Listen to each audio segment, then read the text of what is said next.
है आपका civil service beauty channel में। सो गाइस, इकोनॉमिक का ये सेशन चल रहा है और आज हम पार्ट सेकंड के बारे में बात करेंगे। मोस्ट इम्पॉर्टेंट ये चैप्टर है, टॉपिक है, क्योंकि जब आप प्रीवियस ईयर का पेपर उठा के देखेंगे तो इकोनॉमिक्स में जो एग्रीकल्चर वाला सेक्टर है वहाँ से क्वेश्चंस अच्छे खासे और बहुत ही कॉन्सेप्चुअल उठते हैं।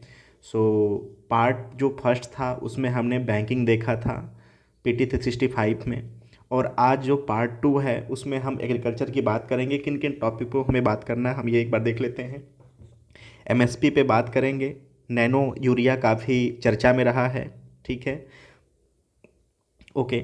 उसके बाद राइस के बारे में बात करेंगे, ठीक है, और जो मोटा अनाज है चर्चा में बना हुआ है इस पे बात करेंगे। कपास की खेती हो गया, भारत में गन्ने का उत्पादन पे बात करेंगे, जूट की खेती, कॉफ़ी, तंबाकू, ओके, भारत में डेयरी जो उद्योग है उस पे बात करेंगे, फूड प्रोसेसिंग पे बात करेंगे, ओके, और पॉम ऑयल काफ़ी चर्चा में रहा है इस पे बात करेंगे।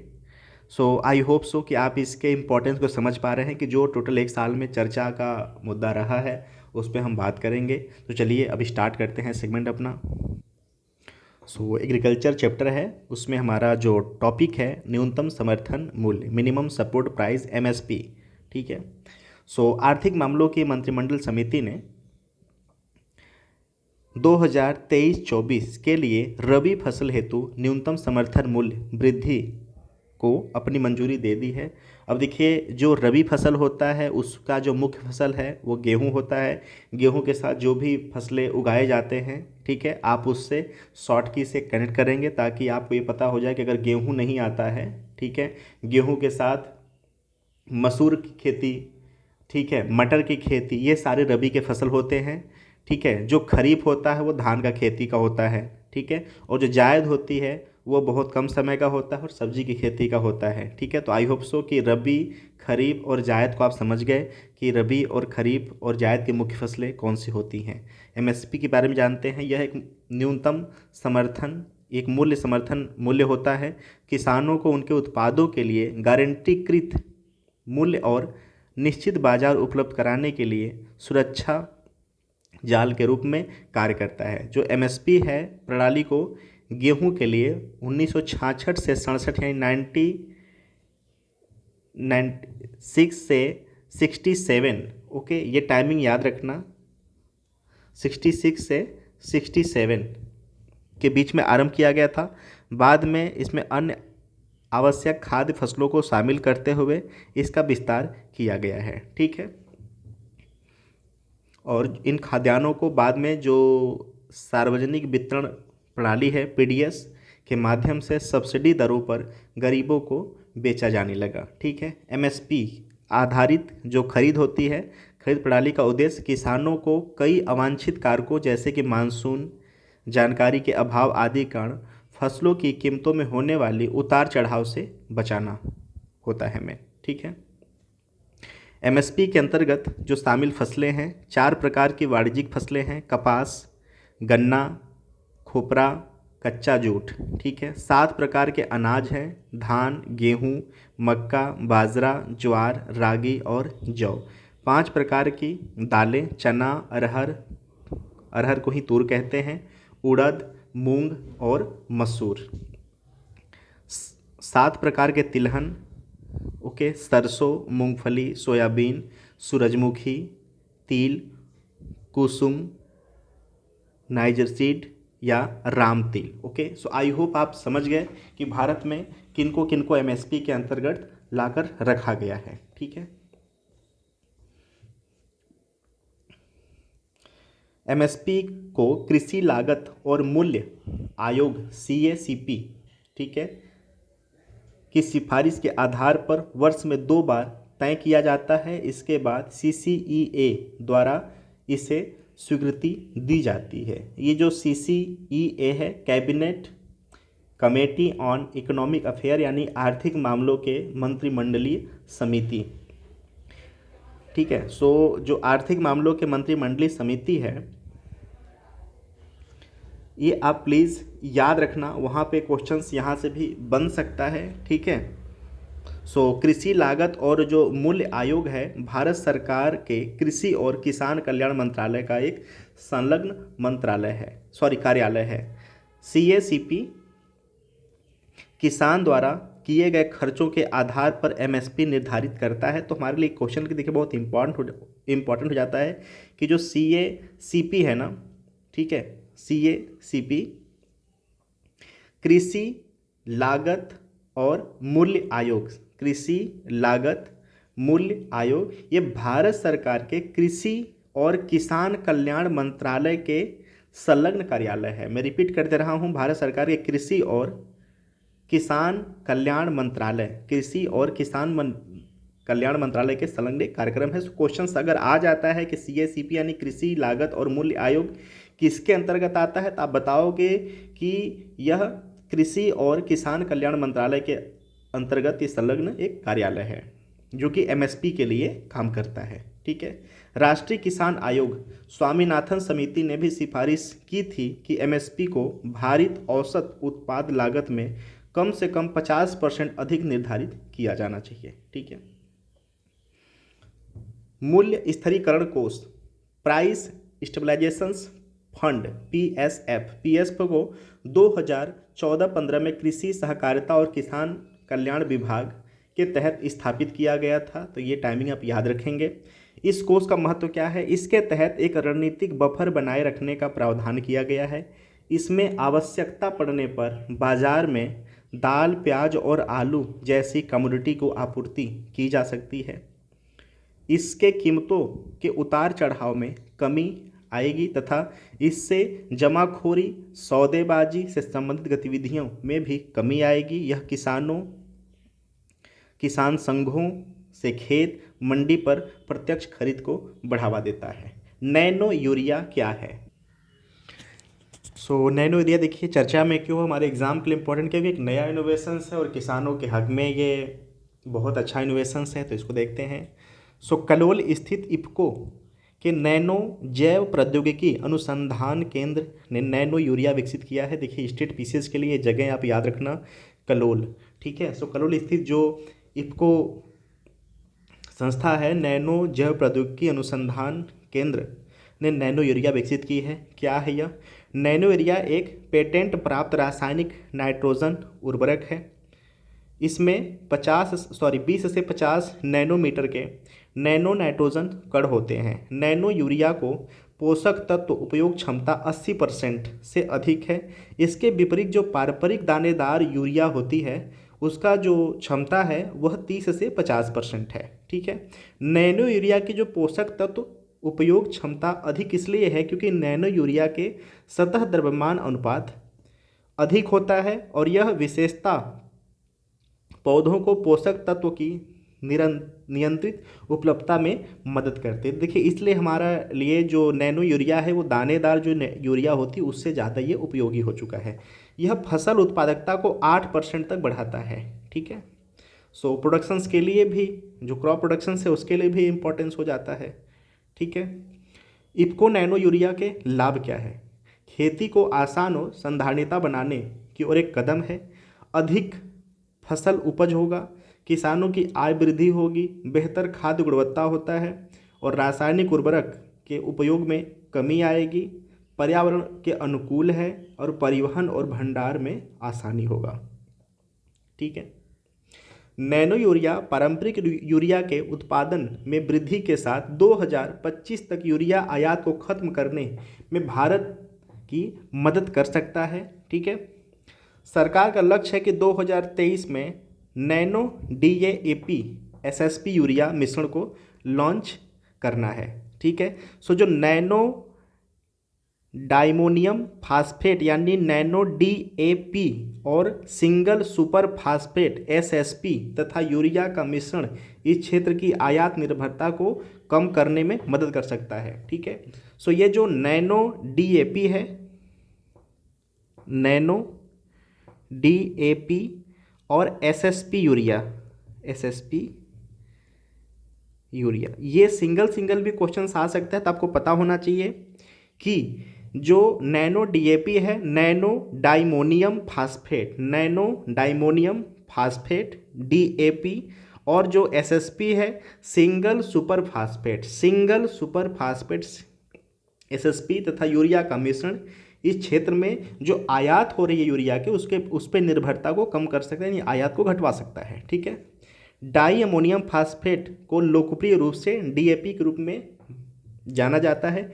यह भारत में काफ़ी प्रचलित उर्वरक है क्योंकि इसमें नाइट्रोजन और फास्फोरस दोनों होते हैं जो प्राथमिक माइक्रो पोषक तत्व हैं। भारत इसकी अधिकांश मात्रा आयात करता है। सो इसलिए कहा जा रहा है कि इसकी जो आयात की मात्रा है, आयात की जो क्षमता है वो कम किया जा सकता है।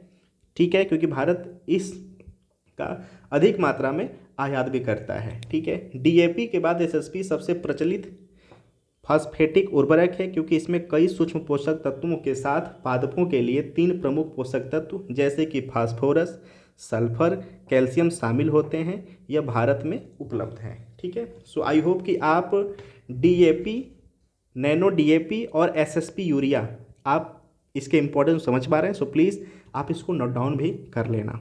ठीक है। फसली कृषि में अगर देखें तो जो मोटा अनाज है काफ़ी चर्चा रहा इस साल। ठीक है। So international year of millets, ठीक है, सो इसके लिए भी इम्पॉर्टेंट हो जाता है। सो भारत में जो मिलेट्स यानी मोटे अनाज उत्पादक राज्य और संबंधित संघ शासित प्रदेश, इनको भी देखेंगे। प्लस हम मोटे अनाज के उपयोग और इससे जो ईयर घोषित किया गया था इसके सम्मान में, उसको भी देखेंगे। ठीक है। सो जो संयुक्त राष्ट्र महासभा ने वर्ष 2023 को अंतर्राष्ट्रीय मोटा अनाज वर्ष के रूप में घोषित किया है। मैं रिपीट कर दे रहा हूँ, संयुक्त राष्ट्र महासभा ने वर्ष 2023 को अंतर्राष्ट्रीय मोटा अनाज वर्ष घोषित किया है। इसका उद्देश्य दुनिया भर में मोटे अनाज के स्वास्थ्य के लाभों के बारे में जागरूकता फैलाना है। ठीक है। मोटे अनाज और उनके महत्व के बारे में अगर बात करें तो मोटे अनाज को protein, vitamin A, iron, iodine, antioxidant जैसे पोषक तत्वों की प्रचुरता के कारण पोषक अनाज का सुपर फूड के रूप में भी इसको जाना जाता है। ठीक है। छोटे दाने वाले अनाजों के एक विविध परिवार का यह सदस्य होता है। भारत ने 2018 को मोटे अनाज के राष्ट्रीय वर्ष के रूप में मनाया और संयुक्त राष्ट्र द्वारा 2023 को इंटरनेशनल ईयर ऑफ मिलेट्स के रूप में घोषित किया गया। देखिए ये दोनों क्वेश्चंस को आपको याद रखने हैं,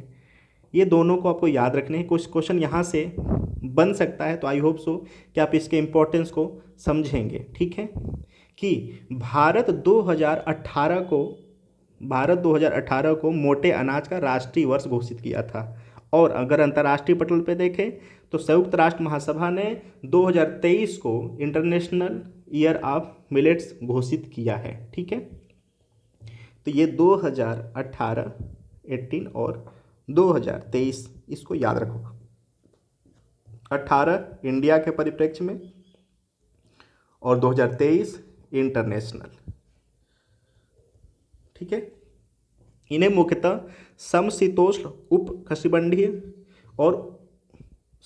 और उपोष्णकटिबंधीय और उष्णकटिबंधीय क्षेत्रों के शुष्क क्षेत्रों में कम उत्पादन भूमि में उपजाया जाता है। मनुष्यों द्वारा इनका उपयोग अनाज वाली फसलों, खाद्यान्न और चारे के रूप में किया जाता है। देखिए क्वेश्चन अगर आ जाता है कि इनके लिए जो उपयुक्त भूमि है, उपयुक्त जलवायु है, कैसा होना चाहिए, तो ये समशीतोष्ण में भी उपजाया जा सकता है, उपोष्णकटिबंधीय में भी और उष्णकटिबंधीय क्षेत्रों के शुष्क क्षेत्रों में भी इसका उत्पादन किया जा सकता है। ठीक है।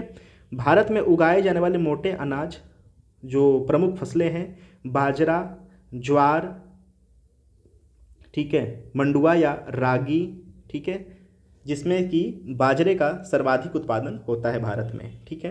प्रमुख उत्पादक जो राज्य हैं, राजस्थान, आंध्र प्रदेश, तेलंगाना, कर्नाटक, तमिलनाडु, महाराष्ट्र, गुजरात और हरियाणा। भारत में उत्पादन यानी कुल मिलाकर एशिया का 80%, ठीक है, एशिया का 80% भारत में मोटा अनाज का उत्पादन होता है। ठीक है। और वैश्विक लेवल पे अगर बात करें तो 20% हिस्सा भारत उत्पादित करता है। ठीक है। विश्व का 20% हिस्सा भारत उत्पादन करता है। ठीक है। अन्य अगर और ठीक है। भारत के वैश्विक मोटे अनाज के व्यापार में 5वें स्थान पर है, लेकिन यह घरेलू उत्पाद का 1% से भी कम है। भारत जो है वो घरेलू टोटल जो उत्पादन होता है भारत में अनाजों का, उसका टोटल 1% से भी कम है, ठीक है। लेकिन ये जो 1% है, अगर वैश्विक लेवल पे देखा जाए तो वह 5वें नंबर पर आता है मोटे अनाज में, ठीक है। यह कुपोषण और सूक्ष्म पोषक तत्वों की कमी को दूर करने में लाभकारी होता है। अन्य विशेषताओं की बात करें तो सूखा प्रतिरोधी, छोटा वर्धन काल यानी कार्बन कैप्चर करने और जलवायु अनुकूल में सहायता करने की क्षमता, आदिवासियों की कृषि पद्धति के साथ पारंपरिक जुड़ाव जैसे कि कर्नाटक रागी हब्बा महोत्सव, ठीक है। सो ये भी आप याद रखना कि जो कर्नाटक रागी हब्बा महोत्सव है ये मोटे अनाज से जुड़ा हुआ यह महोत्सव है, ठीक है। मोटे अनाज के लिए भारत में आरंभ की गई पहले नीति आयोग और वर्ल्ड फूड प्रोग्राम और इंडिया ने एशिया और अफ्रीका के मोटे अनाजों को मुख्य धारा में लाने के लिए mapping and exchange of good practices पहल शुरू की है। मोटे अनाज को पोषक अनाज के रूप में सूचीबद्ध किया गया है, इसे पोषक अभियान के तहत शामिल किया गया है। पोषक अभियान अगर आ जाता है तो आई होप सो कि आप बता पाएंगे कि पोषक अभियान क्या है, ठीक है। अपेडा ने वित्त वर्ष 2026 तक 2000 करोड़ रुपए के मोटे अनाज के निर्यात की योजना बनाई है। इसमें कम से कम 100 देशों को मूल्य वर्धित और प्रसंस्कृत जैविक मोटे अनाज के उत्पादन का निर्यात करके यह टारगेट हासिल किया जाएगा। अपेडा के बारे में देख लेते हैं। यह एक सांविधिक संस्था है, इसे कृषि और प्रसंस्कृत खाद्य उत्पाद निर्यात विकास प्राधिकरण अधिनियम 1985 के तहत स्थापित किया गया था, ठीक है। यह वाणिज्य और उद्योग मंत्रालय के तहत एक स्वायत्त निकाय है। क्वेश्चन अगर याद आता है तो यह वाणिज्य और उद्योग मंत्रालय के तहत एक स्वायत्त निकाय है।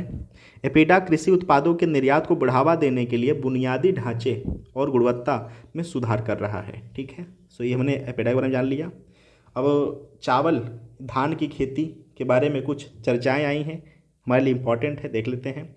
उत्तर भारत के अग्रणी जो चावल उत्पादक क्षेत्र हैं यूपी, बिहार, झारखंड, पश्चिम बंगाल में मानसूनी वर्षा कम होने से 15 जुलाई 2022 तक जो धान का उपज है पिछले वर्ष की समय अवधि जून के मध्य शून्य से मध्य जुलाई की तुलना में 17.4% कम था, ठीक है। ये भी आपको याद रखना है। भारत में धान की खेती की अगर बात करें तो जलवायु परिस्थितियां जो हैं धान के लिए, धान एक खरीफ फसल है, इसकी खेती के लिए उच्च तापमान यानी फसल के पूरे जीवन काल के लिए 21 से 37% डिग्री सेल्सियस का टेम्परेचर होना चाहिए, उग्र आर्द्रता होना चाहिए, और लंबे समय तक धूप और सिंचाई जो वर्षा जल है वो 100 सेमी के ऊपर होना चाहिए, ठीक है, कि इनकी आवश्यकता होती है इसके उपज के लिए, ठीक है। और मिट्टी जो है तो ये जलोढ़ मृदा में इसकी अच्छी उपज होती है। यह मृदा खेतों में पानी को रोके रखने में सहायक होती है, तो याद रखना है जलोढ़ मृदा धान की खेती के लिए। भारत में उत्पादन की बात करें तो चीन के बाद भारत दुनिया का दूसरा सबसे बड़ा चावल उत्पादक देश है। भारत दुनिया में चावल का सबसे बड़ा निर्यातक, 40% से अधिक वैश्विक हिस्सेदारी है। इस प्रकार उत्पादन में थोड़ी बहुत कमी होने के बाद भी भारत चावल का आयात शायद ही करता होगा। उत्पादन में हम नंबर 1 पर हैं, ठीक है, क्लियर। निर्यात में चावल के निर्यात में हम वैश्विक लेवल पे नंबर 1 पे हैं और उत्पादन में वैश्विक लेवल पे दुनिया में दूसरे नंबर पे हैं, क्योंकि पहले नंबर पे चाइना है, ठीक है। धान की खेती की अन्य अगर पद्धतियों की बात करें तो प्रतिरोपण, ड्रिलिंग, डायरेक्ट सीड्स पद्धति, श्री पद्धति या system of rice intensification. Shri पद्धति क्या होती है? श्री पद्धति दोस्तों धान के पौधों, मृदा जल और पोषक तत्वों के प्रबंधन में बदलाव लाकर विशेष रूप से अधिक जड़ वृद्धि को प्राप्त करके सिंचित चावल की उत्पादकता बढ़ाने की एक पद्धति है। मैं रिपीट करता हूँ, जो श्री पद्धति है इसमें धान के पौधे, मृदा जल और पोषक तत्वों के प्रबंधन में बदलाव लाकर विशेष रूप से अधिक जड़ वृद्धि को प्राप्त करके सिंचित चावल की उत्पादकता बढ़ाने की एक पद्धति है, ठीक है। सुर्खियों में रही कुछ किस्में चावल की। सो बासमती चावल। सो भारतीय कृषि अनुसंधान संस्थान ने बासमती चावल की नई किस्में विकसित की है। ये किस्में धान के दो सामान्य रोगों, एक जीवाणु और कवक संबंधी तथा शाकनाशियों के विरुद्ध प्रतिरोधी है। 35% तक जल संरक्षित कर सकती है, क्योंकि धान की फसल में वृद्धि के लिए चावल की प्रत्यक्ष बीजारोपण विधि का उपयोग किया जाता है। सो 35% पानी को भी बचाएगा यह किस्म। ऐसे राज्य जिन्हें बासमती के लिए भौगोलिक संकेतक दर्जा प्राप्त है: जम्मू और कश्मीर के चुनिंदा जिले, हिमाचल प्रदेश, पंजाब, हरियाणा, दिल्ली, उत्तर प्रदेश के पश्चिमी क्षेत्र और उत्तराखंड। अगर क्वेश्चंस में आ सकता है, आ गया कि जो जीआई टैग मिला हुआ है सो कौन कौन से राज्य हैं, तो आपको यहाँ से पता होना चाहिए कि जम्मू कश्मीर के कुछ ज़िले हैं, हिमाचल प्रदेश, पंजाब, हरियाणा, दिल्ली और उत्तर प्रदेश का जो पश्चिमी क्षेत्र है, और उत्तराखंड। ठीक है। चीन के 12मासी चावल की किस्म का विकास किया है, सो चर्चा में है। चीन ने PR23 नामक चावल के किस्म विकसित की है। इसे हर साल रोपने की ज़रूरत नहीं है। मजबूत जड़ों वाले इसके पौधे प्रत्येक कटाई के बाद स्वतः तेज़ी से उग जाते हैं। ठीक है। इस किस्म में 4 वर्षों में लगातार 8 उपज दे सकती है। चिंताओं की अगर बात करें तो नियमित तौर पर उगाए जाने वाली चावल की किस्मों की तुलना में 12मासी किस्म की जो खेती है के लिए अधिक बार शाकनाशी उपाय करने की ज़रूरत पड़ती है। जब 12मासी किस्म किसी वजह से उपज नहीं दे पाती है तो इसे फिर से बोने के लिए अधिक प्रयास करना पड़ता है। काला नमक चावल काफ़ी चर्चा में बना हुआ है। तो भारतीय कृषि अनुसंधान संस्थान ने काला नमक चावल को 2 बौनी किस्मों को सफलतापूर्वक विकसित किया है। इसका नाम पूसा नरेंद्र काला नमक 1638 और पूसा नरेंद्र काला नमक 1662। ये नंबर याद रखना है, 1638 और 1652, और दोनों में कॉमन क्या है? पूसा नरेंद्र काला नमक। ठीक है। ये किस्में लॉजिंग की समस्या का समाधान करती हैं। लॉजिंग क्या होता है? खेत में अत्यधिक जल भराव व तेज हवा के कारण तने टूटने से फसल झुक जाता है और गिर जाता है। सो काला नमक चावल को बुद्ध चावल के रूप में भी कहा जाता है। काला नमक एक सुगंधित एवं असामान्य काले भूसी वाले बेहतरीन और छोटे दाने वाले चावलों में से एक हैं। यह आयरन, जिंक जैसे सूक्ष्म पोषक तत्वों से भरपूर है। चावल की यह किस्म अल्जाइमर को रोकने, जो भूलने की बीमारी होती है, को रोकने में भी मदद करती है। वर्ष 2013 में इसे भौगोलिक संकेतक जीआई टैग का दर्जा दिया गया था इस चावल को। ठीक है। नेक्स्ट है DRR धान 60। ठीक है। सो DRR धान 60 क्या है? सो भारतीय चावल अनुसंधान संस्थान के वैज्ञानिकों ने धान की एक नई किस्म विकसित की है। इसमें सामान्य से लगभग 30% तक कम फास्फोरस की आवश्यकता होगी। DRR धान 60 देश में कम फास्फोरस आवश्यकता वाली चावल की पहली किस्म है। DRR धान 66 और WGL 1487 चावल की अन्य किस्में हैं जो समान लाभ प्रदान करती हैं। फास्फोरस एक प्रमुख सूक्ष्म पोषक तत्व है। यह कोशिकाओं के भीतर ऊर्जा भंडार और स्थानांतरण के लिए जिम्मेदार है।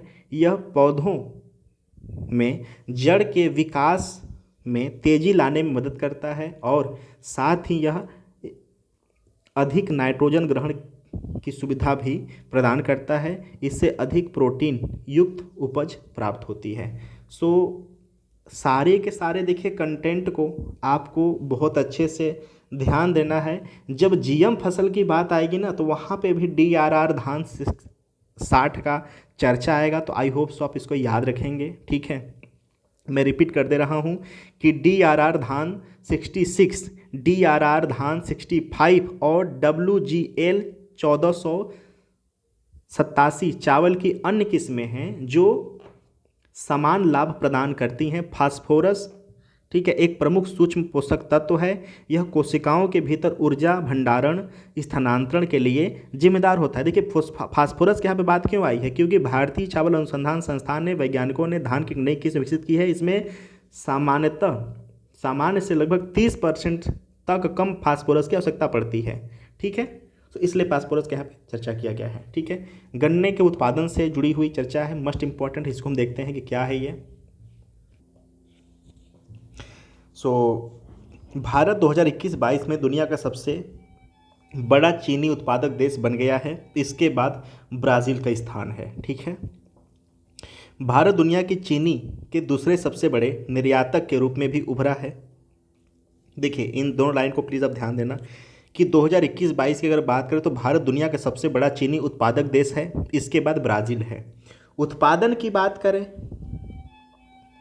तो इंडिया फर्स्ट है, फिर ब्राज़ील है सेकेंड नंबर पे। किसमें? उत्पादन में, प्रोडक्शंस की बात हो जा रही है। ठीक है, और भारत दुनिया में चीनी के दूसरे सबसे बड़े निर्यात के रूप में उभरा हुआ है। ठीक है, ठीक है। सो अगर एक्सपोर्ट की बात करें तो इंडिया सेकेंड है एक्सपोर्ट में।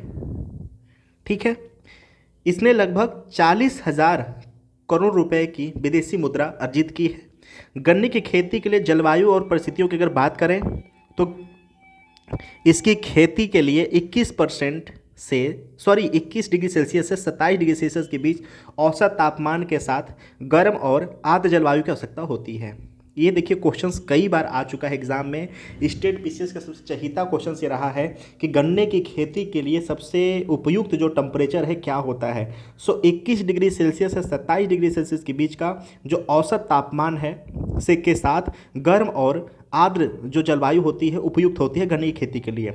गन्ने की खेती के लिए 75 से 150 यानी 150 सेमी की वर्षा अनुकूल मानी जाती है। देखिए, अगर टेम्परेचर की बात करें ना तो आप याद रखना 21 डिग्री सेल्सियस से 27 डिग्री सेल्सियस। ठीक है, क्लियर। और अगर वर्षा की बात करें, ठीक है, तो 75 से 150, ठीक है, सेमी वर्षा उपयुक्त होती है। इसे नमी बनाए रखने वाली मिट्टी की आवश्यकता होती है। आपको याद रखना है कि जो धान की खेती की बात करें तो वहाँ भी मिट्टी में नमी बनाए रखने वाली मिट्टी जैसे जलोढ़ मृदा हो गई, काली मृदा हो गई, ठीक है ना। तो ठीक है, इसे गहरी प्रचुर दोमट मिट्टी इसकी वृद्धि में आदर्श मानी जाती है, यानी ऐसी मिट्टी जिसमें कि नमी बनी रहे एक समय तक। ठीक है, गन्ना उत्पादन में राज्य स्तरीय अगर बदलाव की बात करें 2011 से 2020 तक की, तो राज्य सांख्यिकी कार्यक्रम NSO की हालिया रिपोर्ट के अनुसार उत्तर भारत में 6 गन्ना उत्पादक राज्य ने वर्ष 2011 से 2020 के बीच अपने गन्ना उत्पादन में 42% की वृद्धि दर्ज की है। ठीक है, यानी जो उत्तर भारत है, उत्तर भारत गन्ना की वृद्धि दर्ज की है कितना? 42 समथिंग %। ठीक है, ठीक है। और जो दक्षिण भारत के 5 राज्य हैं गन्ना उत्पादन के, उन्होंने 32.4% या गिरावट दर्ज की है। ठीक है, दक्षिण भारत के जो 5 राज्य हैं वो 32.4% की गिरावट दर्ज किया है, इन्होंने बढ़ोतरी दर्ज किया है। ठीक है, हालांकि इस अवधि में दक्षिण भारत के 5 राज्यों में गन्ने के समग्र उत्पादन मूल्य में गिरावट आई है। इसमें आंध्र प्रदेश, कर्नाटक, तेलंगाना, तमिलनाडु, महाराष्ट्र, 5 राज्य हैं।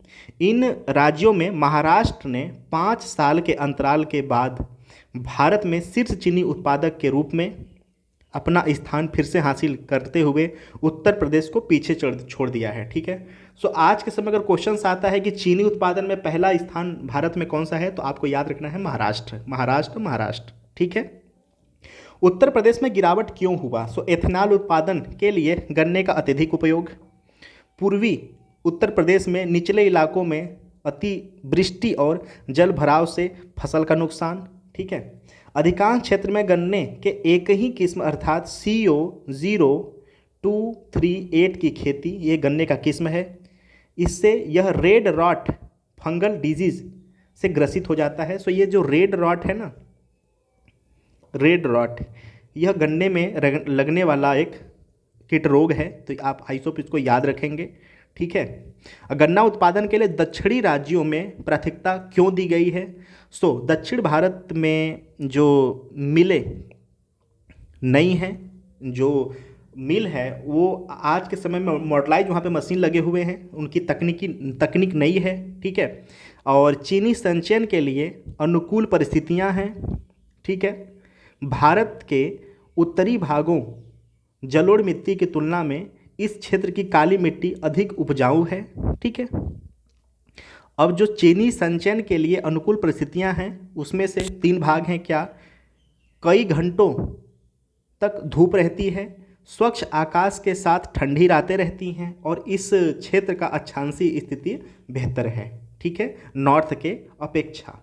इसलिए यहाँ पर ज़्यादा फोकस किया जाता है गन्ने उत्पादन में। हालांकि कमी दर्ज हुई है 32.4 की, ठीक है, तो इसको भी आप याद रखेंगे। अब आते हैं कपास की खेती यानी कॉटन कल्टीवेशंस पे।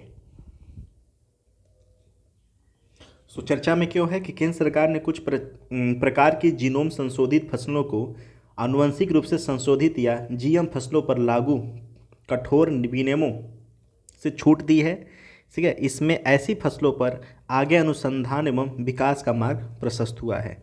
फसलों के आनुवंशिक संशोधन जो जीएम फसल होते हैं उसके बारे में जान लेते हैं। जीएम एक ऐसी तकनीक है जिसमें किसी जीव के जीनोम में डीएनए का प्रवेश कराया जाता है। आपने सुना होगा संकर फसल, ठीक है,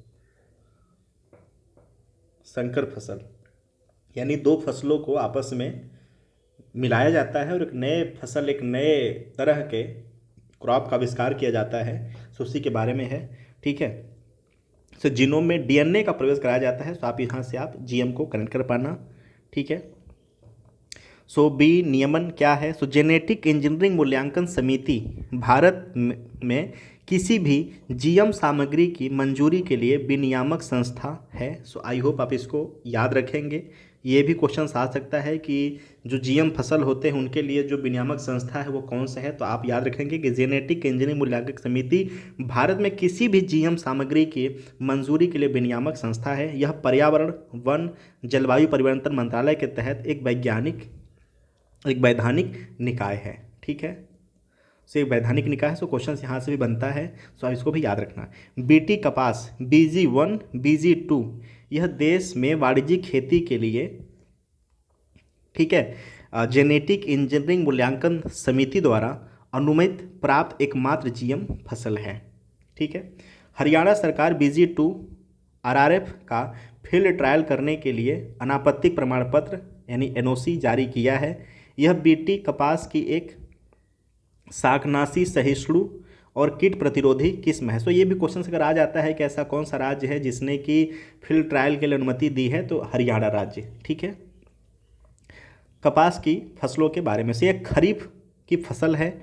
यह दक्कन के पठार की काली कपासी मिट्टी में अच्छी तरह से उत्पादित होती है। यह मिट्टी की जल जो धारण क्षमता है वो अधिक होती है। आप ये देखें कि जो धान हो गया है ना, गन्ना हो गया, ये सब ऐसे फसल हैं, मतलब कि ऐसी मिट्टी जहाँ पर नमी बनी रहे एक लंबे समय तक, ऐसी मिट्टी के लिए उपयुक्त होता है, ऐसे फसलों के लिए ऐसी मिट्टी। जलवायु परिस्थिति की बात करें तो वार्षिक तापमान का जो आ सकता है 20 से 28 डिग्री सेल्सियस, ठीक है। वर्षा 55 से 100, ठीक है, सेमी होनी चाहिए। यानी ये जो 55 से, ठीक है, 110 सेमी की वर्षा है, ठीक है, ये उपयुक्त है। देखिए लगभग धान और गन्ना, ठीक है, और कपास, इनके लिए भी एक उपयुक्त नमी और निरंतर वर्षा की आवश्यकता पड़ती है, ठीक है। ये भी आप याद रखेंगे। और जो इनके उपज के लिए जो 180 दिन होता है वो पाला रहित दिवस होने चाहिए, ठीक है। कपास उत्पादक जो राज्य हैं महाराष्ट्र, गुजरात, मध्य प्रदेश, कर्नाटक, आंध्र प्रदेश, तेलंगाना, तमिलनाडु, पंजाब, हरियाणा और उत्तर प्रदेश। भारत के कपास की सभी 4 प्रजातियां उगाई जाती हैं। कौन कौन सी? एशियाई कपास, मिस्र की कपास और अमेरिकी उच्च भूमि की कपास। अब इन दोनों में कन्फ्यूज़न हो सकता है। देखिए एक होता है गासिपियम अर्बोनियम, ठीक है, और दूसरा होता है हर्बेसम। ये दोनों एशियाई कपास है, ये भी यहाँ पर उगाई जाती हैं। और बारबेंडस जो कि मिस्र का कपास की प्रजाति है, और जी हिरसुटम अमेरिकी उच्च भूमि का कपास है। ठीक है। भूरा कपास जिसको कि ब्राउन कॉटन कहते हैं क्या है? सो भूरा कपास कंडू यानी देसी कपास की एक स्थानीय कर्नाटक की किस्म है। यह अपने प्राकृतिक भूरे रंग के कारण लोकप्रिय है।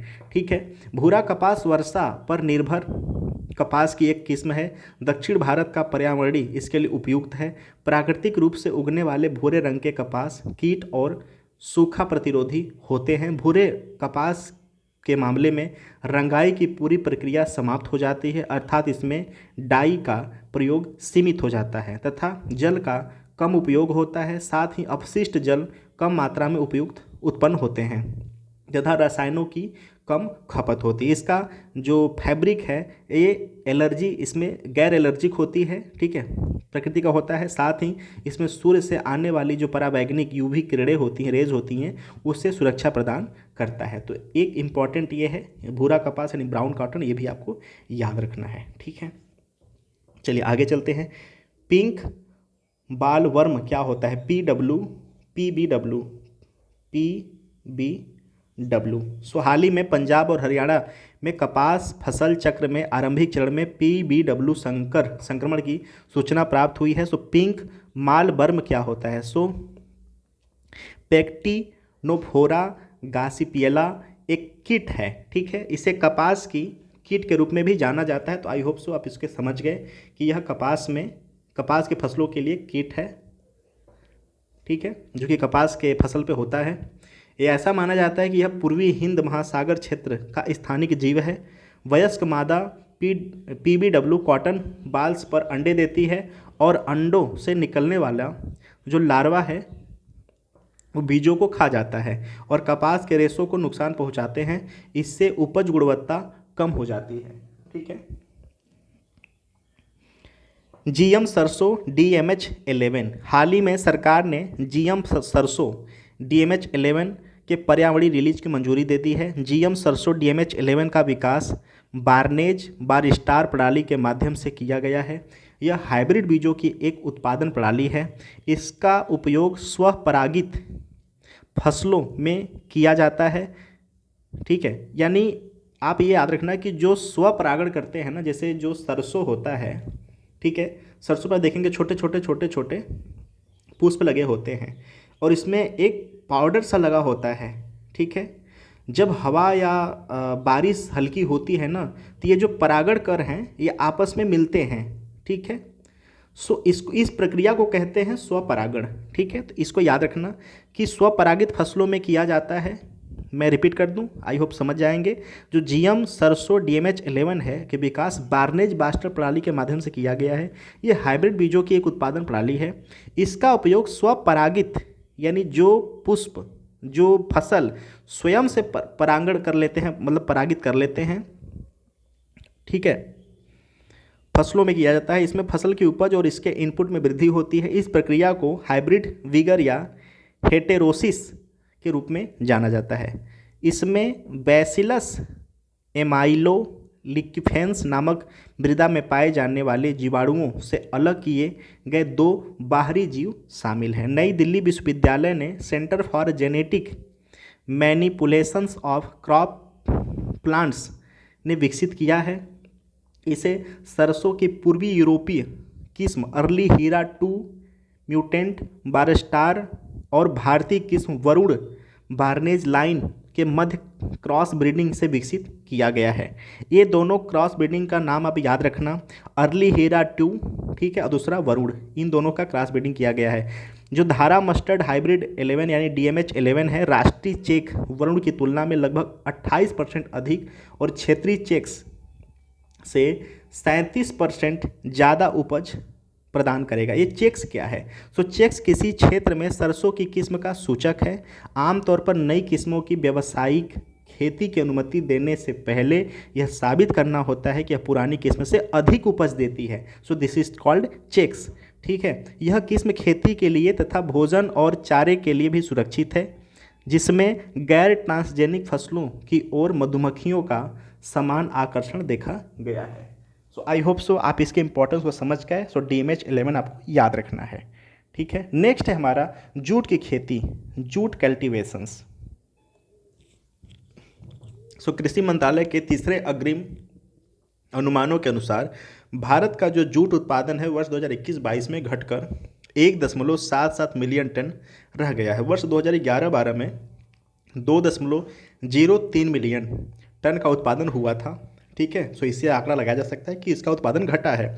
इसके अलावा पिछले कुछ वर्षों में जूट की खेती के तहत औसत क्षेत्र में भी गिरावट दर्ज किया गया है, यानी कहीं ना कहीं जो इसके उत्पादक राज्य और जो किसान थे वह किसी और अब फसल पे शिफ्ट कर रहे हैं, क्योंकि हो सकता है, हो क्या सकता है, सच्चाई है कि इसको उचित मार्केट नहीं मिल पा रहा है, इस उत्पादन को उचित रेट नहीं मिल पा रहा है। तो ये कारण है कि लोग अब शिफ्ट कर रहे हैं इस उत्पादन से। भारत दुनिया में कच्चे जूट का सबसे बड़ा उत्पादक है, इसके बाद बांग्लादेश और चीन का स्थान है, ठीक है। तो ये श्रेणी आता है तो भारत, फिर बांग्लादेश, फिर चीन उत्पादन के मामले में। निर्यात के मामले में भारत का जो हिस्सा वैश्विक जूट निर्यात का सिर्फ 7% है, जबकि बांग्लादेश का 75%। देखिए उत्पादन में भारत है, फिर बांग्लादेश है, फिर चाइना है, लेकिन जब निर्यात की, एक्सपोर्ट की बात आती है तो भारत का जो हिस्सेदारी 7% है, पहले स्थान पर है बांग्लादेश, ठीक है।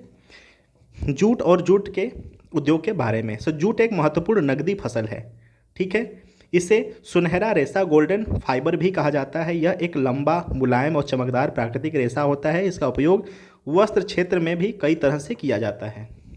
उत्पादन की क्षेत्र बात करें तो जूट मुख्य रूप से पश्चिम बंगाल, उड़ीसा, असम, मेघालय, त्रिपुरा में उगाया जाता है। जलवायु परिस्थिति की बात करें तो जूट की जो फसल है वो 24 से 38 डिग्री सेल्सियस, ठीक है, के बीच तापमान के बीच आर्द्र जलवायु की आवश्यकता होती है इसके लिए, ठीक है। गंगा डेल्टा अपनी उपजाऊ जलोढ़ मिट्टी और अनुकूल तापमान जो कि 25 से 30 डिग्री सेल्सियस होती है के कारण जूट की खेती के लिए उत्कृष्ट है। न्यूनतम जो आवश्यक वर्षा है 1000 मिलीमीटर की इसकी आवश्यकता होती है, ठीक है। राष्ट्रीय जूट बोर्ड। सो यह राष्ट्रीय जूट बोर्ड अधिनियम 2008 के तहत स्थापित एक सांविधिक निकाय है जिसका मुख्यालय कोलकाता में है। भारत को दुनिया में जूट उद्योगों के मामले में अग्रणी बनाना इसका लक्ष्य है, ठीक है। उत्कृष्टता प्राप्त करना जो कि भारतीय जूट उद्योग की किफ़ायती कीमतों पर अच्छी गुणवत्ता वाले जूट के सामान का उत्पादन करने में सक्षम बनाता है, ठीक है।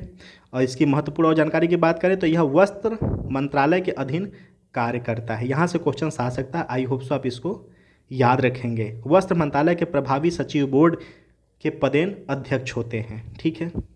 जूट उद्योग के लिए किए गए उपाय। सो जूट के थैले, बोरियों में अनिवार्य पैकेजिंग, यानी वर्तमान में 100% खाद्यान्न और न्यूनतम 20% चीनी के जो बोरियां होती हैं वो जूट के होनी चाहिए। सो आप ये याद रखना। गोल्डन फाइबर क्रांति शुरू की गई है, ठीक है। जूट उद्योगों उत्पादों को प्रमाणिकता के लिए जूट मार्का इंडिया लोगो जारी किया गया है। प्रत्येक जूट मार्का लेबल एक विशिष्ट QR कोड से लैस होता है और इसे स्कैन करके ग्राहक विनिर्माता के बारे में जान सकता है। इसे घरेलू बाजार और भारत के निर्यात को मंजूरी मिलेगी। प्रमाणिकता की अगर बात करें तो प्रमाणित बीजों की उपयोग करने और वैज्ञानिक तकनीक अपनाने के लिए जूट आई केयर की शुरुआत किया गया है। जूट स्मार्ट, जूट की बोरी को खरीद के लिए स्मार्ट प्लेटफॉर्म है। सो जूट स्मार्ट आपको याद रखना है कि क्या है, जूट आई केयर क्या है, ठीक है। सो प्रमाणिक बीजों का उपयोग करने और वैज्ञानिक तकनीक अपनाने के लिए जूट आई केयर की शुरुआत की गई है। और जो जूट स्मार्ट है, जूट की बोरी की खरीद के लिए स्मार्ट प्लेटफॉर्म है, ठीक है। और जूट मार्क का जो लोगो है ये दिया गया कि जब इसको स्कैन करोगे तो इसका जो बी निर्माता पर्सन है उसका पूरा इन्फॉर्मेशन आ जाएगा, जिससे कि आप उसको एक अच्छे प्राइस पे ऑर्डर दे सकते हैं। नेक्स्ट टॉपिक है कॉफ़ी, ठीक है। संवर्धन विकास विधेयक 2022 का जो मसौदा हुआ है, पास हुआ है, इसको देख लेते हैं कि ड्राफ्ट कॉफ़ी जो प्रमोशंस एंड डेवलपमेंट बिल 2022। सो क्या है, हमारे लिए इम्पॉर्टेंट है, इसको देखते हैं। सो वाणिज्य और उद्योग मंत्रालय ने कॉफ़ी संवर्धन और विकास विधेयक 2022 का मसौदा प्रस्तुत किया है। पारित होने के बाद यह विधेयक 80 साल पुराने कॉफ़ी अधिनियम 2042 का जगह लेगा, ठीक है। सो भारतीय कॉफ़ी बोर्ड जो मुख्यालय है बेंगलुरु है। इसके अध्यक्ष सहित टोटल 33 सदस्य होते हैं। उद्देश्य की बात करें सो उत्पादन, उत्पादकता और गुणवत्ता में वृद्धि करना, भारतीय कॉफ़ी के उच्च मूल्य प्रतिफल को प्राप्त करने के लिए निर्यात को बढ़ावा देना, घरेलू बाजार के विकास को समर्थन करना। भूमिका की बात करें तो हालांकि कॉफ़ी बोर्ड अब एक सलाहकार की भूमिका निभाता है, यह भी निर्यातकों के लिए इससे एक प्रमाण पत्र प्राप्त करना आवश्यक है। ठीक है, सो आई होप सो कि आप भारतीय जो कॉफ़ी बोर्ड है आप इसके इम्पोर्टेंस समझ पाए। ठीक है, कॉफ़ी के लिए देखते हैं परिचय और कॉफ़ी के विकास में आवश्यक जो स्थितियां हैं क्या है। सो भारत में कॉफ़ी की जो खेती है वह 1600 ईस्वी के दौरान शुरू हुई थी। यह पवित्र संत बाबा बूदन ने यमन से कॉफ़ी बीन्स लाकर उसे कर्नाटक के चंद्रगिरी पहाड़ी पर उगाया गया था। सो गाइज यहाँ से क्वेश्चन आई होप सो नहीं उठता, लेकिन किसी भी बात को अगर करें तो अगर दिया है तो भूमिका विस्तार से कर लेना चाहिए कि भारत में जो कॉफ़ी की जो शुरुआत है ना वह 1600 ईस्वी के दौरान शुरू हुई थी। यह पवित्र संत बाबा बूदन ने यमन से कॉफ़ी बीन्स लाकर उसे कर्नाटक की चंद्रगिरी पहाड़ी में उगाया था। ठीक है, और भारत में 2 प्रजाति पाई जाती हैं कॉफ़ी की, एक होती है अरेबिका और एक होती है रोबस्टा। ठीक है, इसको देखेंगे। अंग्रेज़ों ने 18वीं शताब्दी के दौरान कॉफ़ी की वाणिज्यिक बागान शुरू किया था भारत में। भारत में 2 प्रकार की कॉफ़ी उत्पादन होती है, रेबिस्टा और रोबस्टा। ठीक है, जो अरेबिका और रोबस्टा। जो अरेबिका का जो बाज़ार मूल्य होता है वो उच्च होता है। ठीक है, और इसे उच्च कैटेगरी का कॉफ़ी भी कहते हैं। इसके विपरीत जो रोबस्टा है प्रमुख रूप से पैदा की जाने वाली कॉफ़ी है जिसका कुल उत्पादन में 72% भाग है भारत में। भारत दुनिया का एकमात्र ऐसा देश है जहां कॉफ़ी की पूरी खेती छाया में की जाती है, साथ ही हाथ से चुनकर धूप में सुखाया जाता है। छायादार जो वृक्ष हैं ढलान वाले इलाकों में मिट्टी के अपरदन को रोकते हैं, गहरी परतों से पोषक तत्वों को पुनर्चक्रित करके मिट्टी को उर्वरक बनाते हैं। यह तापमान में होने वाले मौसमी उतार चढ़ाव से कॉफ़ी की रक्षा करते हैं तथा विविध वनस्पति और जीवों को आश्रय प्रदान करते हैं। ठीक है, कॉफ़ी अधिनियम 1942 की बात करें तो इसे द्वितीय विश्व युद्ध के दौरान अधिनियमित किया गया था। इसका उद्देश्य युद्ध से बुरी तरह से प्रभावित भारतीय कॉफ़ी उद्योग को सहायता प्रदान करना था। इस अधिनियम के माध्यम से कॉफ़ी बोर्ड की स्थापना की गई थी। यह वाणिज्यिक एवं उद्योग मंत्रालय के प्रशासनिक नियंत्रण में है। ठीक है, भारत का जो कॉफ़ी प्रोफाइल है मुख्य तथ्य उसमें क्या है। 2022-23 में भारत का जो कॉफ़ी उत्पादन अनुमानित रूप से 15% बढ़ गया है। कर्नाटक सबसे बड़ा कॉफ़ी उत्पादक राज्य के रूप में है जहाँ पे 70% पूरे भारत का उत्पादन किया जाता है कॉफ़ी का। इससे के बाद केरल 23% और तमिलनाडु 6%। ये आप याद रखना कि कर्नाटक, फिर केरल, उसके बाद तमिलनाडु। ठीक है, भारत में टोटल कॉफ़ी के उत्पादन का 70% जो उत्पादन होता है कर्नाटक करता है, 23% केरल करता है और 6% तमिलनाडु करता है। भारत में उत्पादित कॉफ़ी का 65 से 70% निर्यात किया जाता है। इस प्रकार यह मुख्य रूप से निर्यातिक मद है। ठीक है, कॉफ़ी के अलग अलग प्रकारों के बीच अंतर और वितरण क्षेत्र। जो अरेबिका कॉफ़ी होती है और जो रोबस्टा कॉफ़ी होता है इनमें मुख्य अंतर क्या है। सो गहरी उपजाऊ जैविक पदार्थों से समृद्ध, अच्छी तरह से सूखी हुई और थोड़ी अम्लीय मृदा की आवश्यकता पड़ती है। ठीक है, और सेम रोबस्टा के लिए भी यही चीज़ें थोड़ा सा बदलाव के साथ अनिवार्य होता है।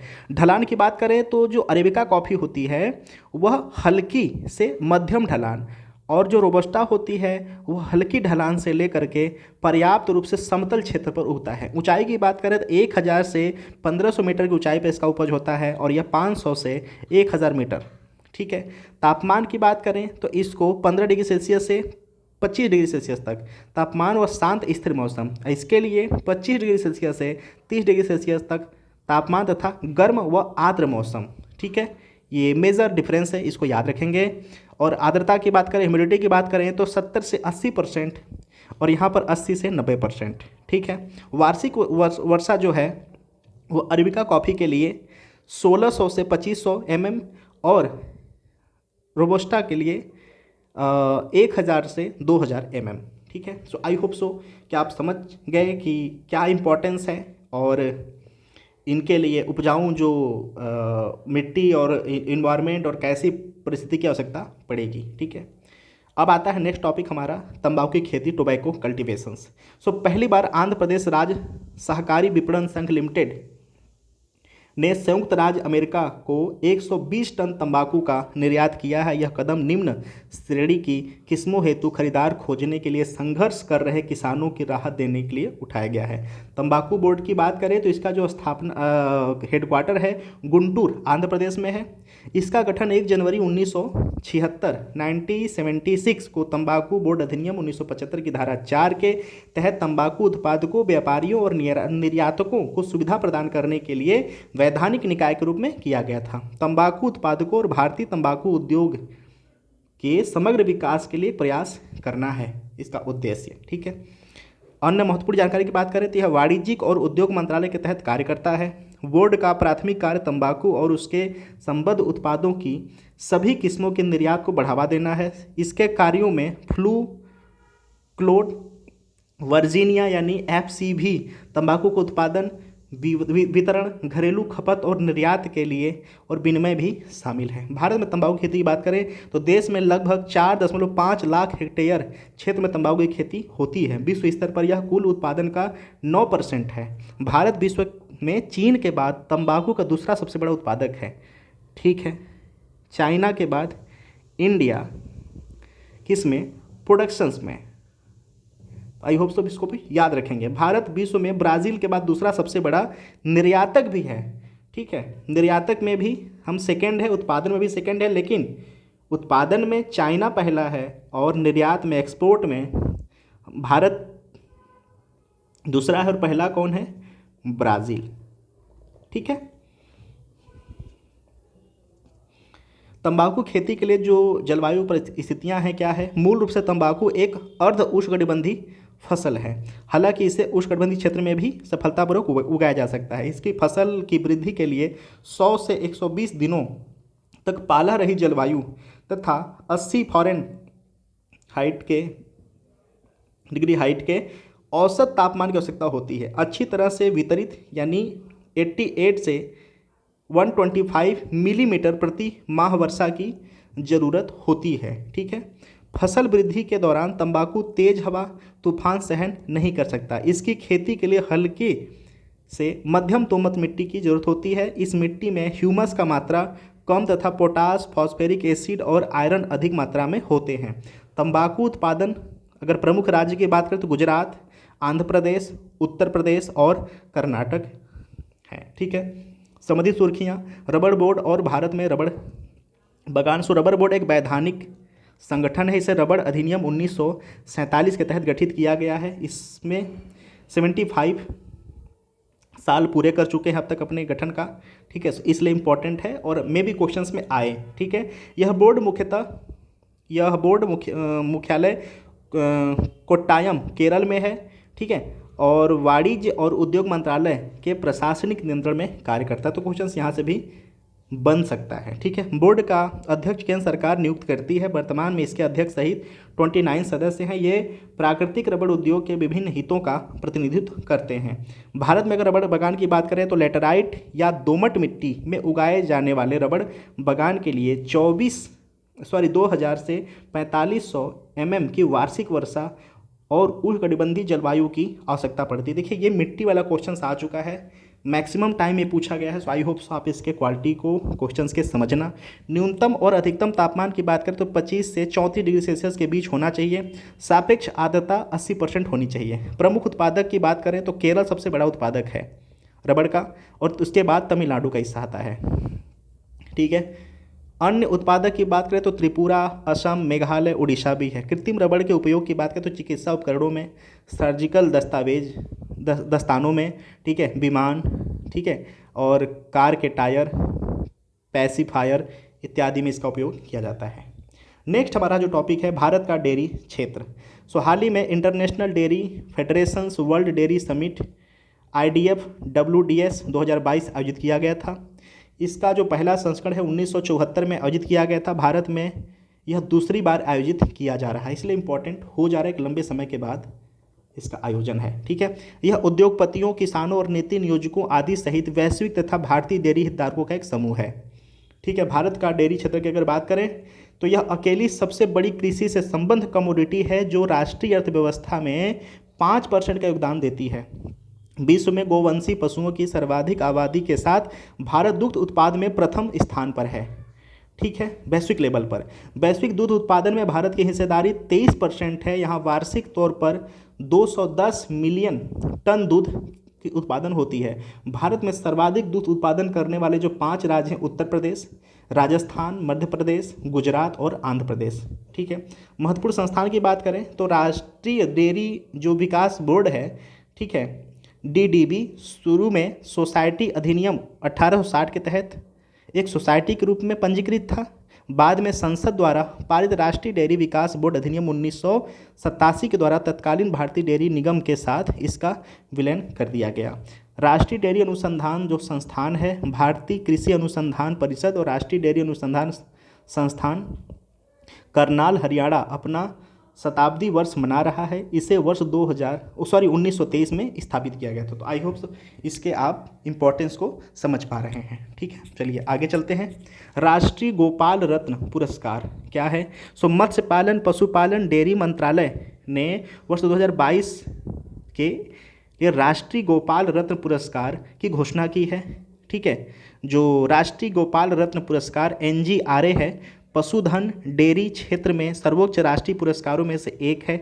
यह पशुधन और डेयरी क्षेत्र के कार्यरत सभी व्यक्तियों को मान्यता देता है एवं उन्हें प्रोत्साहन प्रदान करता है। यह पुरस्कार 3 श्रेणियों में दिए जाते हैं। ये पुरस्कार राष्ट्रीय गोकुल मिशन के तहत प्रदान किए जाते हैं। यह मिशन स्वदेशी नस्लों के विकास और संरक्षण में भी संबंधित है। सो आई होप्स आप इसको समझें कि इसका इम्पोर्टेंस क्या है। ठीक है, मृदा लिमिटेड क्या है? सो मत्स्य पालन, पशुपालन, डेयरी मंत्रालय ने खाद्य प्रबंधन के लिए राष्ट्रीय डेयरी विकास बोर्ड की सहायक कंपनी मृदा लिमिटेड का गठन किया है।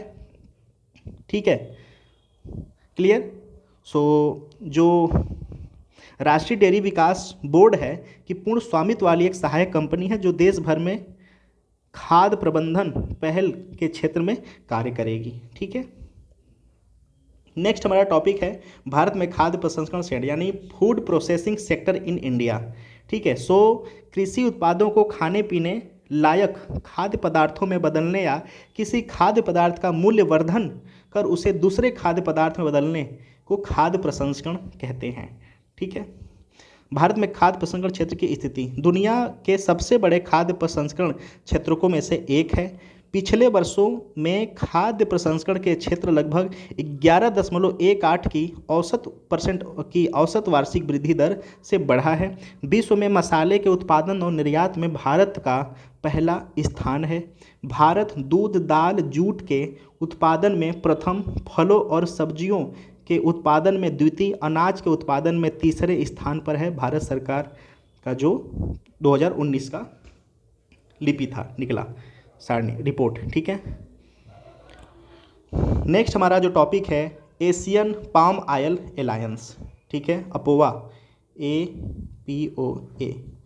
ठीक है, सो एशियंस पाम ऑयल एलायंस का गठन दक्षिण एशिया से पाम ऑयल के 5 बड़े आयातक देशों के शीर्ष खाद्य तेल उद्योग संघों ने किया है। यह 5 देश कौन हैं? पाकिस्तान, भारत और श्रीलंका, बांग्लादेश और नेपाल।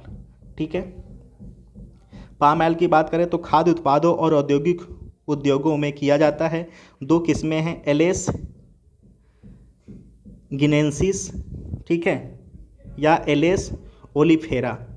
ठीक है, यह खाद्य वनस्पति तेल है। इसे ताड़ के फल से प्राप्त किया जाता है। इसमें विटामिन ए, विटामिन ई भरपूर मात्रा में पाया जाता है। ठीक है, इंडोनेशिया पाम ऑयल का दुनिया का सबसे बड़ा उत्पादक और निर्यातक देश है। भारत दुनिया का सबसे बड़ा वनस्पति तेल आयातक है और मांग की इसकी हिस्सेदारी 15% है, यानी 13 से 14 मिलियन टन। इसके पाम ऑयल के हिस्सा 8 से 9% मिलियन टन है। इंडोनेशिया भारत के लिए पाम ऑयल का शीर्ष आपूर्तिकर्ता देश है। ठीक है। प्राथमिक कृषि ऋण समितियाँ। सो पूर्वी और पूर्वोत्तर क्षेत्र सहकारी डेयरी सम्मेलन 2022 के उद्घाटन समारोह के दौरान केंद्रीय गृह और सहकारी मंत्री ने कहा कि देश की सभी पंचायतों में पैक्स की स्थापना की जाएगी। सो पैक्स क्या है? पैक्स को सहकारी समितियों के रूप में पंजीकृत किया गया है। यह अपने सदस्यों को निम्नलिखित सुविधाएं प्रदान करती हैं। क्या? नगद या घटक वस्तु के रूप में इनपुट सुविधाएं, किराए पर कृषि उपकरण, भंडार की सुविधाएं आदि। पैक्स देश में अल्पकालिक सहकारी ऋण की त्रिस्तरीय व्यवस्था में सबसे निचले स्तर पर अपनी भूमिका निभाता है। लगभग 13 करोड़ किसान इनके सदस्य के रूप में शामिल हैं। त्रिस्तरीय व्यवस्था में अन्य 2 स्तर, राज्य स्तर पर राज्य सहकारी बैंक और जिला स्तर पर जिला केंद्रीय सहकारी बैंक। पैक्स बैंकिंग विनियमन अधिनियम 1949 के दायरे से बाहर है, इस कारण ये भारतीय रिजर्व बैंक द्वारा विनियमित नहीं है। ठीक है, तो ये लाइन आपको याद रखना कि आरबीआई के द्वारा ये रेगुलेट नहीं किए जाते हैं। ओके। कृषि से संबंधित प्रमुख अवधारणाएं और जानकारी क्या है? 11वीं कृषि संगणना जो एग्रीकल्चर का जो सेंसस है, एग्रीकल्चर सेंसस 11th, इसको देखते हैं। सो केंद्रीय कृषि और किसान कल्याण मंत्री ने जो 11th एग्रीकल्चर सेंसस 2021-22 का शुभारंभ किया है। भारत की कृषि संगणना यानी सेंसस राज्यों और केंद्र शासित प्रदेशों के सहयोग से वर्ष 2070 से 71 से आयोजित की जा रही है। यह संगणना संयुक्त राष्ट्र कृषि एवं खाद्य संगठन FAO के वैश्विक कृषि संगणना यानी सेंसस कार्यक्रम के तहत की जाती है। यह गणना प्रत्येक 5 वर्ष में किया जाता है। क्वेश्चन अगर यहाँ से आता है कि जो एग्रीकल्चर सेंसस है वो कितने साल में किया जाता है, तो 5 वर्ष में किया जाता है। ठीक है। यह अलग अलग संकेतों पर जानकारी का मुख्य स्रोत है। इन संकेतों में निम्नलिखित शामिल है क्या क्या? खेती के अधीन भू जोत की प्रकृति और उनका आकार, वर्ग के अनुसार भू जोत का वितरण, भूमि उपयोग संबंधी आंकड़े, काश्तकारी और फसल पैटर्न। 11वीं संगणना के दौरान पहली बार स्मार्टफोन और टैबलेट का उपयोग करते हुए डेटा संग्रह किया जाएगा। ठीक है। आरफन फसलें क्या होती हैं? उपेक्षित और अल्प उपयोग वाली जो फसलों को आरफन फसलें कहा जाता है। सो ये बस आप याद रखना। ठीक है, बाकी आप अपने अवेयरनेस के लिए पढ़ लेना, लेकिन ये याद रखना कि उपेक्षित और अल्प उपयोग वाली फसलों को आरफन फसलें कहा जाता है। ठीक है। रिवार्ड परियोजना क्या है? सो रिवार्ड परियोजना को ग्रामीण विकास मंत्रालय के भूमि संसाधन विभाग ने फरवरी 2022 में विश्व बैंक की सहायता से शुरू किया था। यह योजना निम्नलिखित उद्देश्य हैं क्या? चयनित वाटरशेड क्षेत्रों में संसाधनों के कुशल विकास को बढ़ावा देना, राज्य और राष्ट्रीय स्तर पर मानव पूंजी में निवेश करना, वैज्ञानिक और तकनीकी भागीदारी के नेटवर्क विकसित करना। क्लियर? और इससे जलवायु परिवर्तन के प्रति किसानों की सहनशीलता को बढ़ाने में भी मदद करेगा। यह अतिरिक्त अधिक उत्पादन में बेहतर आय को भी बढ़ावा देगा।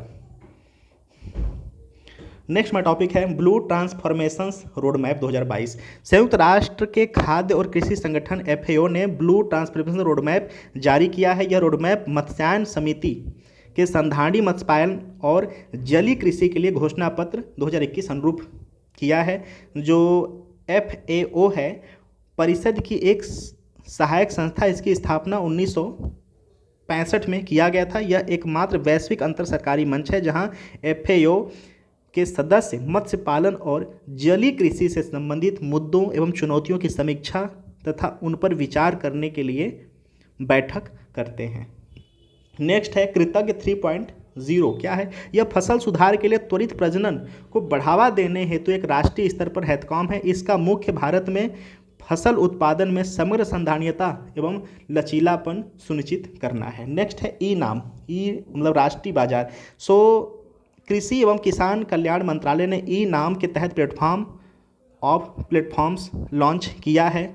जो POP है यानी प्लेटफॉर्म्स ऑफ प्लेटफॉर्म किसानों को उनके राज्यों की सीमाओं से बाहर अपनी उपज को बेचने की सुविधा प्रदान करेगा। इसमें किसानों की कई बाजारों, खरीदारों एवं सेवा प्रदाताओं एक डिजिटल रूप में पहुंच बढ़ेगी, साथ ही व्यापार लेन देन में पारदर्शिता भी आएगा। ई नाम को वर्ष 2016 में लॉन्च किया गया। टाइमिंग याद रखना 2016।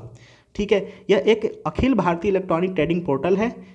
ठीक है। इसमें कृषि उत्पादों के लिए एक एकीकृत राष्ट्रीय बाजार बनाने हेतु मौजूदा कृषि उत्पाद बाजार समिति मंडियों को, जो मतलब यहाँ पे देखिए कहने का मतलब ये है कि एक पोर्टल है मोबाइल में, ठीक है, ई नाम के नाम से। इस पे क्या होगा, किसान अपने उत्पादों का रेट दे सकते हैं, और एक प्रकार से मंडी है, यहाँ पर जिनको लेना है वो भी यहाँ से जुड़े रहेंगे और अपना रेट देंगे कि भाई हम इस सामान को कितने में खरीदना चाहते हैं। अगर किसान को लगता है कि इस रेट हमको उचित मिल रहा है तो यहाँ पर अपने सामान को बेच सकते हैं, ठीक है, बिना एक दूसरे से मिले, ठीक है, और एक दूसरे से डील करके फिर आपस में मिल करके अपना ट्रांसपोर्टेशन करके अपने सामान को अपने पास ले जा सकते हैं। सो पूरा का पूरा देखिए मामला ये है, ठीक है। So everybody, I hope so कि आपको ये एग्रीकल्चर वाला सेगमेंट काफ़ी पसंद आया होगा। अगर इसमें कुछ कमी है तो प्लीज़ आप कमेंट बॉक्स में कमेंट करना, उसका कमी को सुधारा जाएगा।